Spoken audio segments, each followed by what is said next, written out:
Hello बच्चों, स्वागत है आप लोगों का गुरुजी इंजीनियरिंग ड्राइंग में। आज के लेक्चर में हम जो मैंने आप लोगों को फर्स्ट टाइप की प्रॉब्लम बताई थी उसके बारे में मैं आज यहाँ पर एक सवाल लेकर आया हूँ, तो उसके बारे में आज हम यहाँ पर पढ़ेंगे। ठीक है, तो चलिए देखते हैं सवाल क्या है। एक आरसीसी धरणखंड की माप 250 गुणा 400 mm है, यानी कि उसका खंड साइज जो है, सेक्शन साइज, वो आपका इतना दिया हुआ है। इसमें 16 mm व्यास की 4 छड़ें डाली गई है, यानी कि इसमें रेनफोर्समेंट कर दिया गया है। छड़ों के केंद्रक से धरण की तली 60 मिलीमीटर की दूरी पर है, यानी कि जो छड़ों की सेंटर लाइन है उससे जो आपकी जो बीम है उसकी तली 60 मिलीमीटर की दूरी पर है। इसे हम इफेक्टिव कवर बोलते हैं। धरण खंड का प्रतिरोध आघूर्ण ज्ञात कीजिए यदि सिग्मा सीबी और सिग्मा एसटी के मान ये दिए हुए हैं, यानी कि आपके जो अनुज्ञेय प्रतिबल है वे दे दिए गए हैं और जो आपका मापांक अनुपात है उसका मान भी दे दिया गया है। तो बच्चों, जब भी आरसीसी बीम की गणनाओं में कोई सवाल आएगा तो सबसे पहले आप लोगों को ये देखना है कि आपकी जो फर्स्ट टाइप प्रॉब्लम है, सेकंड टाइप प्रॉब्लम है और थर्ड टाइप प्रॉब्लम है, उनमें से कौन सी प्रॉब्लम सवाल में पूछी गई है। ठीक है, तो यहाँ से हम देख सकते हैं इस सवाल में, इसमें सेक्शन का प्रतिरोध आघूर्ण यानी कि मोमेंट ऑफ रेसिस्टेंस ज्ञात करना है। मोमेंट ऑफ रेसिस्टेंस ज्ञात करने की प्रॉब्लम फर्स्ट टाइप की प्रॉब्लम थी जो कि मैंने आप लोगों को करवाई। ठीक है, तो जो आपकी फर्स्ट टाइप की प्रॉब्लम होगी उसमें आपका मोमेंट ऑफ रेसिस्टेंस से पूछा जाएगा। ठीक है, तो चलिए अब हम इस सवाल में देखते हैं कि हमें इस सवाल के अंदर जो भी हमें दिया हुआ है, जो भी पॉइंट हमें दिए हुए हैं उन्हें हमें एक बार नोट कर लेते हैं। ठीक है, यहाँ लिखते हैं दिया है, यानी कि सवाल के अंदर दिया है, या फिर यहाँ पर हम प्रश्नानुसार भी लिख सकते हैं। ठीक है, जो आपका खंड साइज है धरण की चौड़ाई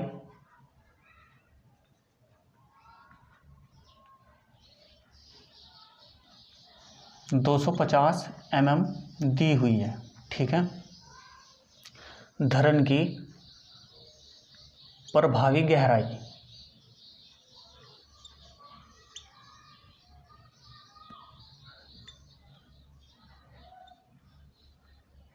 डी। देखो बच्चों, जो आपकी धरण की इफेक्टिव डेप्थ होती है वो इसमें हमें ही दी गई है। ठीक है, तो हमें क्या करना है, जो हमारी टोटल डेप्थ जो दी हुई है 400 mm, ठीक है, उसमें से हमें इफेक्टिव कवर घटाना है जिससे कि हमारी इफेक्टिव डेप्थ आ जाएगी। ठीक है, इस डी का मान हमारा यहाँ पर आ जाएगा। तो कितना हो जाएगा, 400 में से जब हम इफेक्टिव कवर घटा देंगे तो हमारी इफेक्टिव डेप्थ आ जाएगी, ये आ जाएगी 340 mm। ठीक है, इतनी बात समझ में आ गई होगी आपकी। अब देखते हैं इस पाथ का क्षेत्रफल।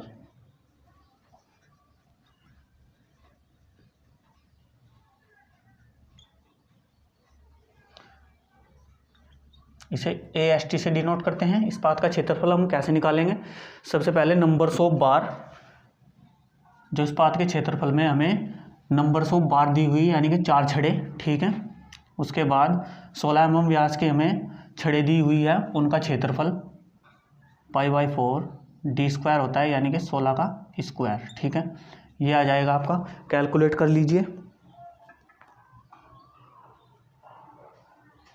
ये आ गया आपका 804.24 मिलीमीटर स्क्वायर। अभी यहाँ पर देखिए जो इस पाथ का क्षेत्रफल है वो हमें प्राप्त हो गया है यहाँ पर। ओके, अब आगे बढ़ते हैं। जो हमें प्रतिबल दिए हुए हैं उन्हें भी हम एक साइड में लिख लेते हैं। सिग्मा CB 5 न्यूटन प्रति mm², सिग्मा ST 230 न्यूटन प्रति मिलीमीटर स्क्वायर, और मापांक अनुपात आपका दिया हुआ है 18। ठीक है, तो जो भी सवाल में यहाँ पर दिया हुआ है वो सब चीज़ हमने यहाँ पर लिख ली है। तो चलिए अब हम शुरू करते हैं। जो आपकी फर्स्ट टाइप की प्रॉब्लम होती है उसमें जो स्टेप फॉलो होती है उनसे शुरू करते हैं। फर्स्ट स्टेप है आपकी क्रिटिकल NA। ठीक है, सबसे पहले आप क्रांतिक उदासीन अक्ष की गहराई ज्ञात करेंगे, यानी कि क्रिटिकल NA जो है आपकी उसे आप ज्ञात करेंगे। उसका सूत्र है हमारे पास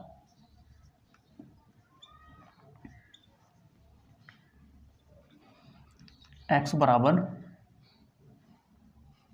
m sigma CB into D upon m sigma CB plus sigma ST। आप लोगों के जो भी आरसीसी में जो सूत्र हैं वो सभी के सभी सूत्र आप लोगों के अच्छी तरह से याद होनी चाहिए, जिससे कि सवाल करने में आपको कोई भी दिक्कत ना आए। ठीक है, अब यहाँ पर इनके मान रख दीजिए। इन सभी के मान दिए हुए हैं। एम का मान 18 दिया हुआ है, सिग्मा सी बी का मान 5 है और डी का मान हमने यहाँ पर निकाला था 340 है।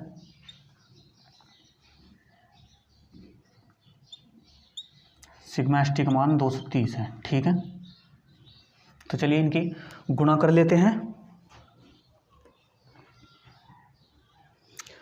यह आ गया आपका 30/600/320। ठीक है, डिवाइड कर देते हैं 320 से, तो डिवाइड करके आपके आ गई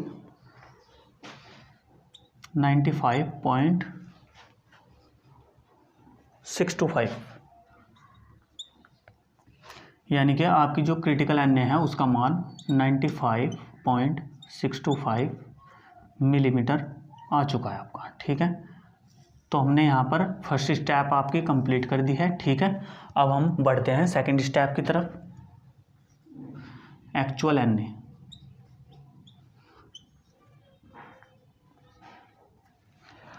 हमें बस स्टेप फॉलो करते जाना है और हमारा सवाल खुद ब खुद कंप्लीट हो जाएगा। ठीक है, तो एक्चुअल एन ए क्या है आपकी,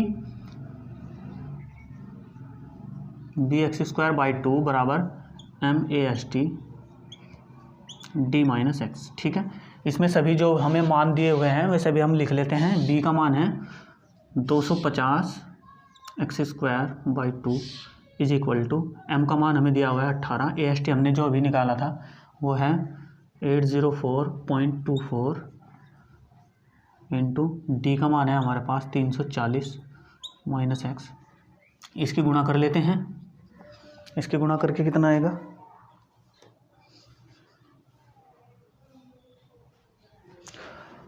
1447.6.32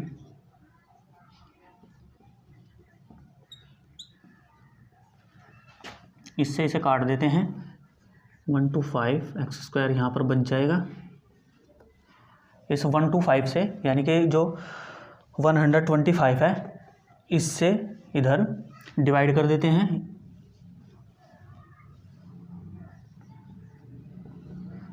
यहाँ पर डिवाइड जब हम करेंगे तो कितना आ जाएगा, 115.81। तो यहाँ पर आपका आ गया। तो अब हमारे पास चूंकि स्पेस नहीं है तो जो भी चीज़ हमने अभी पुटअप की है वो हम लिख लेते हैं एक साइड में, जिससे कि मुझे आसानी होगी ये क्वेश्चन पूरा करने के लिए। 95.625 XC का मान हमारा यहाँ पर ये आया था। ओके, और AST है हमारा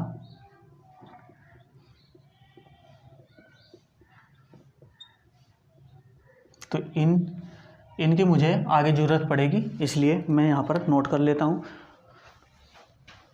और मैं इसे अब रफ कर देता हूँ।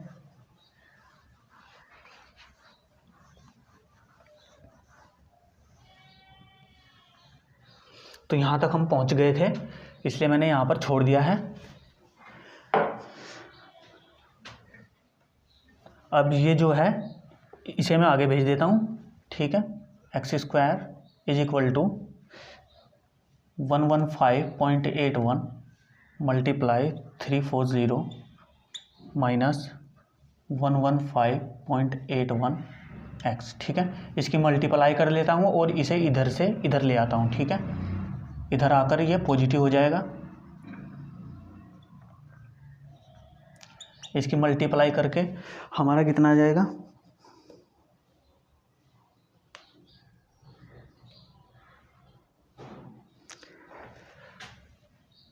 39375.59। ठीक है, तो ये आ गया। तो बच्चों ये देखिए, ये जो समीकरण है यहाँ पर, ये जो समीकरण है, ठीक है, ये एक द्विघात समीकरण है। ठीक है, इसे हल करने के दो तरीके हो सकते हैं। पहला तो जो आपका श्रीधराचार्य का सूत्र है उसे यूज करके हम इस समीकरण में x का मान निकाल सकते हैं। और दूसरा जो मैं आपको बताने वाला हूँ, जो आपका x का गुणांक है, इसे सबसे पहले आधा कर लीजिए, ठीक है। 115.81 बाई 2, ये कितना आ जाएगा? 2 सत्ते 14.2, ये आ जाएगा 57.9, ठीक है। तो जो आपका 57.9 आया है, ठीक है, इस पे ध्यान दीजिए। ये यहाँ पर x में एक बार तो मैं 57.9 एक बार तो मैं यहाँ पर जोड़कर इसे पूर्ण वर्ग बना देता हूँ, ठीक है। फिर 57.9 इसका वर्ग करके इधर भी जोड़ देता हूँ, ठीक है। तो ये स्टेप आपको फॉलो करनी है जब भी आपका इस तरह का कोई क्वेश्चन होगा, ठीक है। तो चलिए आगे बढ़ाते हैं इसे। 57.9 का वर्ग करके हम निकाल लेते हैं। ये आ गया आपका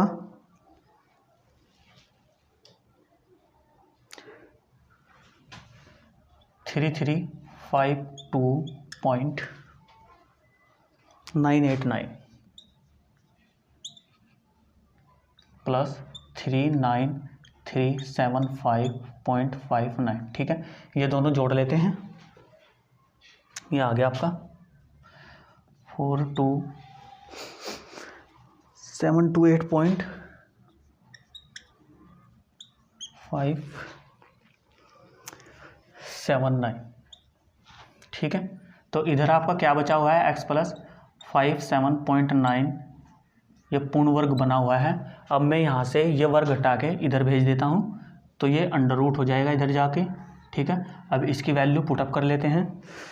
इसकी वैल्यू हो जाएगी आपकी 206.7, ठीक है। यहाँ पर x प्लस 57.9 बचा हुआ है। अब मैं इधर से 57.9 को इधर भेज देता हूँ, तो ये इधर जाकर माइनस हो जाएगा 57.9, ठीक है। तो यहाँ से मैं माइनस कर लेता हूँ, तो हमें x का मान मिल जाता है, ठीक है। x का मान आपका कितना आ जाएगा? 148.8, इसे लगभग हम 149 समथिंग मान सकते हैं, ठीक है। तो x का मान 149 mm आ चुका है, ठीक है। तो बच्चों अब हमने एक्चुअल एन ए ज्ञात कर लिया है और क्रिटिकल एन ए भी ज्ञात कर लिया है, ठीक है। क्रिटिकल एन ए जो आपकी थी वो 95.625 थी, और जो एक्चुअल एन ए है आपकी वो 149 mm है, ठीक है। तो बच्चों इनकी अब हम तुलना करते हैं कि इनमें से कौन बड़ी है कौन छोटी है, ठीक है। अब आप देख रहे होंगे यहाँ एक्चुअल एन ए आपकी क्रिटिकल एन ए से बड़ी है, तो अब हम यहाँ लिखेंगे चूँकि एक्चुअल एन ए बड़ी है क्रिटिकल एन ए से, ठीक है, इसलिए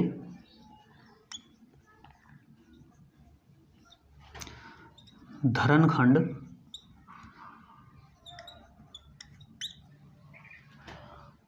अति परबलित खंड है। चूंकि आप लोगों को पता होगा, जैसे कि मैंने पहले भी बताया था, कि अगर यदि actual N A critical N A से बड़ी हो तो वो उससे नीचे स्थित होती है। तो इस कंडीशन में जो आपका खंड है वो ओवर रेनफोर्स सेक्शन कहलाता है, ठीक है। इतनी बात आप समझ गए होंगे, ठीक है। तो यहाँ तक अब आपको पता चल चुका है कि हमारा जो सेक्शन है वो ओवर रेनफोर्स सेक्शन है, ठीक है। तो जब ओवर रेनफोर्स सेक्शन की कंडीशन होगी तो आपको प्रतिरोध आघूर्ण का सूत्र कौन सा यूज करना है, ये मैं आपको पिछली वीडियो में बता चुका हूँ। इसलिए बढ़ते हैं आगे, देखते हैं। अब एक्चुअल एन ए का मान हमें पता चल चुका है, तो यहाँ तक हम इसे रफ कर देते हैं, ठीक है।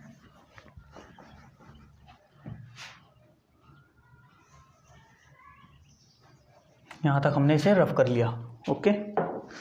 अब आगे बढ़ते हैं, आपका मोमेंट ऑफ रेसिस्टेंस।